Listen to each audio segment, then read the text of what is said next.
Bacaan Alkitab hari ini dari kitab Imamat pasalnya yang ke-14. Tuhan berfirman kepada Musa, "Inilah yang harus menjadi hukum tentang orang yang sakit kusta pada hari pentahirannya. Ia harus dibawa kepada imam, dan imam harus pergi keluar perkemahan. Kalau menurut pemeriksaan imam penyakit kusta itu telah sembuh daripadanya, maka imam harus memerintahkan supaya bagi orang yang akan ditahirkan itu diambil 2 ekor burung yang hidup dan yang tidak haram, juga kayu aras, kain kirmisi, dan hisop. Imam harus memerintahkan supaya burung yang seekor disembelih di atas belanga tanah berisi air mengalir.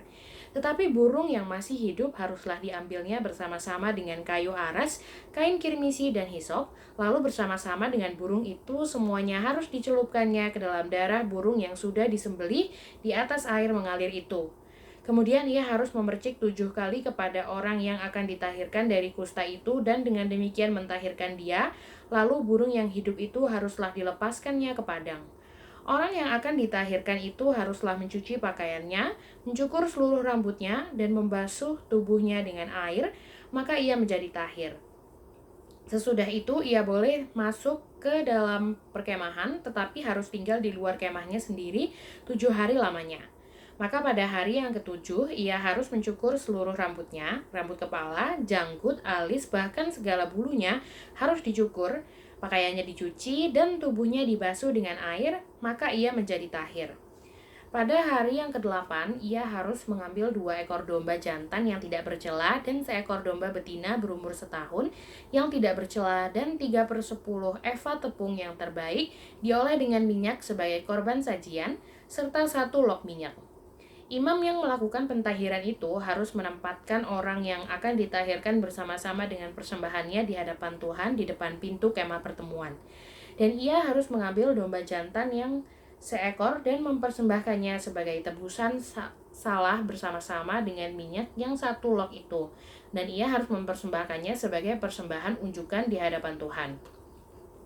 Domba jantan itu harus disembelihnya di tempat orang menyembelih korban penghapus dosa dan korban bakaran, di tempat kudus, karena korban penebus salah, begitu juga korban penghapus dosa, adalah bagian imam. Itulah bagian maha kudus. Imam harus mengambil sedikit dari darah tebusan salah itu dan harus membubuhnya pada cuping telinga kanan dari orang yang akan ditahirkan, dan pada ibu jari tangan kanan, dan pada ibu jari kaki kanannya. Imam harus mengambil sedikit dari minyak yang 1 log itu dan menuangnya ke telapak tangan kiri imam sendiri. Ia harus mencelupkan jari kanannya ke dalam minyak yang di telapak tangan kirinya itu, dan sedikit dari minyak itu haruslah dipercikkannya dengan jarinya 7 kali di hadapan Tuhan. Dari minyak selebihnya, imam harus membubuh sedikit pada cuping telinga kanan orang itu, pada ibu jari tangan kanannya, dan pada ibu jari kaki kanannya, di tempat mana darah tembusan salah dibubuhkan. Dan apa yang tinggal dari minyak itu haruslah dibubuhnya pada kepala orang yang akan ditahirkan. Dengan demikian, imam mengadakan pendamaian bagi orang itu di hadapan Tuhan. Imam harus mempersembahkan korban penghapus dosa, dan dengan demikian mengadakan pendamaian bagi orang yang akan ditahirkan dari kenajisannya, dan sesudah itu ia harus menyembelih korban bakaran. Kemudian imam harus mempersembahkan korban bakaran dan korban sajian di atas mezbah. Dengan demikian, imam mengadakan pendamaian bagi orang itu, maka ia menjadi tahir. Tetapi jikalau orang itu miskin dan tidak mampu, ia harus mengambil domba jantan seekor saja sebagai tebusan salah untuk persembahan unjukan, supaya diadakan pendamaian bagi orang itu. Juga 1/10 eva tepung yang terbaik diolah dengan minyak untuk korban sajian, dan 1 log minyak. Dan lagi 2 ekor burung tekukur atau 2 ekor burung merpati sekadar kemampuannya, yang seekor harus menjadi korban penghapus dosa, dan yang seekor lagi menjadi korban bakaran. Pada hari yang ke-8, ia harus membawa semuanya untuk pentahirannya kepada imam, ke depan pintu kemah pertemuan di hadapan Tuhan. Kemudian imam harus mengambil domba tebusan salah dan minyak yang 1 log itu, lalu imam harus mempersembahkan semuanya sebagai persembahan unjukan di hadapan Tuhan. Ia harus menyembelih domba tebusan salah, dan imam harus mengambil sedikit dari darah tebusan salah itu dan membubuhnya pada cuping telinga kanan orang itu, dan pada ibu jari tangan kanan dan ibu jari kaki kanannya.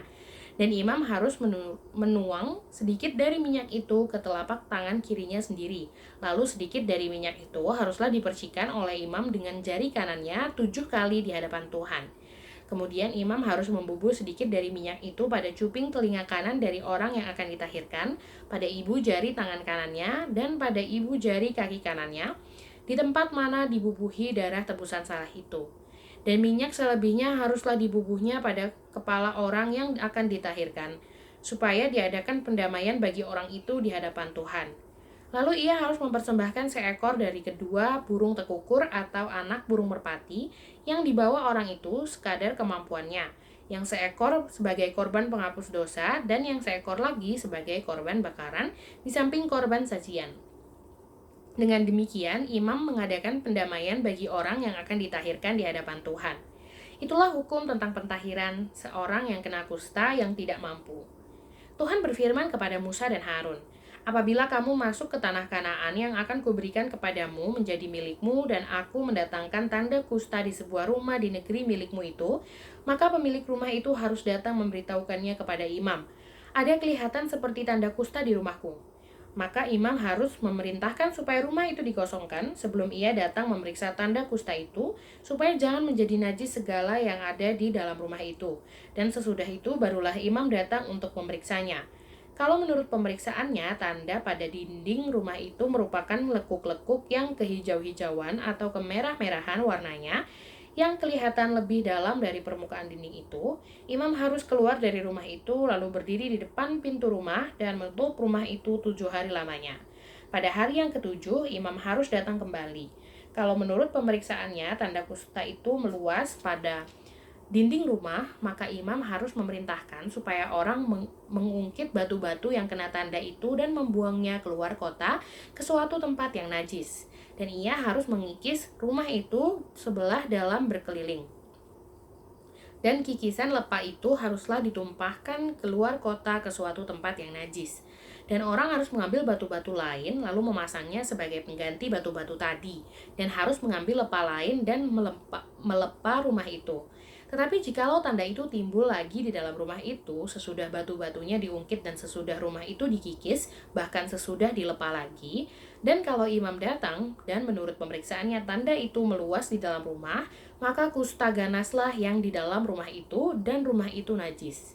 Rumah itu haruslah dirombak, yakni batunya, kayunya, dan segala lepa rumah itu, lalu dibawa semuanya keluar kota ke suatu tempat yang najis.